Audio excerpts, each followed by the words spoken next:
یعنی دن کے وقت کام کرے گا اور رات جیل میں۔ اس میں بھی ایپسٹین نے 18 ماہ نہیں گزارے بلکہ 13 ماہ گزار کر آزاد ہو گیا۔ جو بڑے الزامات تھے جو ایپسٹین پر لگتے تھے، اگر ان کی بنیاد پر ایپسٹین کی سزا کا فیصلہ کیا جاتا تو ایپسٹین کو عمر بھر قید ہو سکتی تھی یا بہت لمبی قید ہو سکتی تھی، اور یہ معاملہ فیڈرل کورٹ تک جانے ہی نہیں دیا گیا بلکہ اس وقت کے پروسیکیوٹر الیگزینڈر اکوسٹا نے اس کو خود ہی حل کر لیا۔ ہو سکتا تھا کہ یہ سزا بھی ایپسٹین کو نہ ہوتی اگر دباؤ نہ ہوتا۔ جب جیفری ایپسٹین آزاد ہو گیا تو 2009 میں ایک لڑکی ورجینیا جوفرے نے ایپسٹین اور غزلین میکسویل پر الزامات لگائے۔ اس نے بتایا کہ وہ فلوریڈا پام بیچ پر ٹرمپ کے کلب مار آ لاگو میں ایک سپا اٹینڈنٹ کے طور پر کام کرتی تھی، جو مہمانوں کا ویلکم کرتے ہیں اور مینجمنٹ کا خیال رکھتے ہیں۔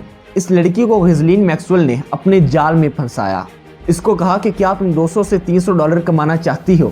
تو اس نے کہا ہاں میں کمانا چاہتی ہوں، اور اب تک میں نے جتنی لڑکیوں کا ذکر کیا ہے وہ بیچاری غریب گھرانوں سے تعلق رکھتی تھی جو خود کچھ کرنا چاہتی تھی اپنے خاندان کے لیے۔ تو ورجینیا جوفرے نے غزلین کو کہا کہ ہاں میں کرنا چاہتی ہوں، تو اس نے کہا کہ تمہیں ایپسٹین کی مساج کرنا ہوگی۔ کہ وہ کہتی ہے کہ مساج کے بہانے مجھے ایپسٹین کے پاس لے جایا گیا، وہاں پر مساج کی بجائے میرے ساتھ زیادتی کی گئی۔ ایپسٹین نے صرف میرے ساتھ زیادتی نہیں کی بلکہ اس نے اور لوگوں کے پاس بھی مجھے بھیجا، جیسا کہ ایک نامور شخصیت برٹش پرنس اینڈریو، اور پرنس اینڈریو کی ورجینیا جوفرے کے ساتھ فوٹوز بھی لیک ہوئی تھی، اور یہ ایلیگیشن لگائے تھے کہ اینڈریو نے میرے ساتھ زیادتی کی ہے۔ اور اس طرح اینڈریو نے ورجینیا جوفرے کو 10 سے 12 ملین پاؤنڈز دے کر خاموش کروا دیا۔ جب یہ الزامات جوفرے نے ایپسٹین اور غزلین پر لگائے تو اس کے بعد 2015 میں غزلین میکسویل نے اس کی مزاحمت کی کہ یہ جھوٹ بول رہی ہے، ایسا کچھ بھی نہیں ہوا۔ اور ورجینیا جوفرے تب ہائی لائٹ ہوئی جب اس نے مین سٹریم میڈیا پر آ کر اپنا انٹرویو دیا، جس میں اس نے یہ سب بتایا کہ کیسے اس کو زیادتی کا نشانہ بنایا گیا، اور اب بھی ایپسٹین دن دناتا پھر رہا تھا، اپنے وہی کام کر رہا تھا۔ لیکن اس پورے سین کو ایک نیوز کی رپورٹر جولی کے براؤن بڑے اچھے سے دیکھ رہی تھی۔ اس نے 80 سے زیادہ متاثرہ لڑکیوں کے انٹرویوز کیے اور جو پرانی فائلز تھیں جو کورٹ میں اس کے خلاف مقدمے تھے ان سب کو ریڈ کیا، حتیٰ کہ سویٹ ہاٹ ڈیل کو بھی۔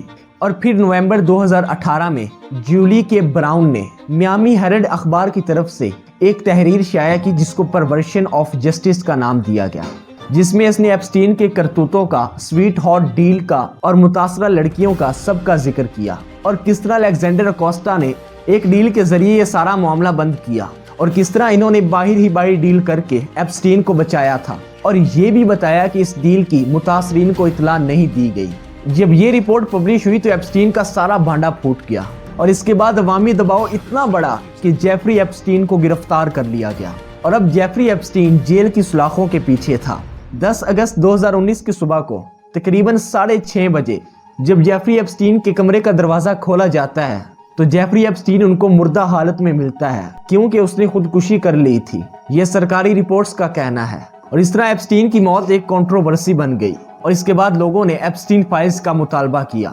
جب 2024 میں ڈونلڈ ٹرمپ الیکشن لڑ رہے تھے تو انہوں نے کہا کہ جب میں پریزیڈنٹ بنوں گا تو میں ایپسٹین فائلز کو پبلش کرواؤں گا۔ پھر جیسے تیسے کر کے بعد میں ایپسٹین فائلز کو ریلیز کر دیا جاتا ہے، اور اس میں جو مشہور سیلیبریٹیز کا ذکر ملتا ہے ان میں Donald Trump, Elon Musk, Bill Gates, Stephen Hawking, Ghislaine Maxwell اور اس طرح بہت سی دنیا کی نامور سیلیبریٹیز کا ذکر ان فائلز میں ملتا ہے، اور کہا جاتا ہے کہ ٹرمپ بھی اس کے اس نیٹ ورک میں شامل تھے۔ اور ڈونلڈ ٹرمپ کے بارے میں ہے کہ ان کو جیفری ایپسٹین کہتا ہے کہ ٹرمپ ایک ایسا کتا ہے جو نہیں بھونکا، اور ایپسٹین فائلز میں ٹرمپ کا ذکر بہت زیادہ ہے۔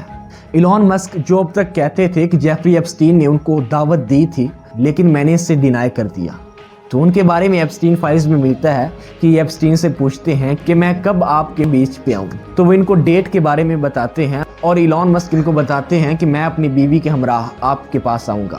اور برٹش پرنس اینڈریو جن کا ورجینیا جوفرے کے ساتھ مسئلہ تھا ان کا ذکر بھی ایپسٹین فائلز میں ملتا ہے، اور اس طرح بہت سے نامور لوگوں کے نام ہیں جو ایپسٹین فائلز میں شامل ہیں۔ اور آگے آگے دیکھو ہوتا ہے کیا، برائی کا انجام ہمیشہ برا ہی ہوتا ہے۔ ابھی مکمل ایپسٹین فائلز ریلیز نہیں ہوئی، اور بھی ایپسٹین فائلز باقی ہیں۔ جو میں نے چیزیں بیان کی ہیں ان کے علاوہ بھی بہت سی چیزیں ہیں، اور وہ چیزیں بہت دل خراش ہیں۔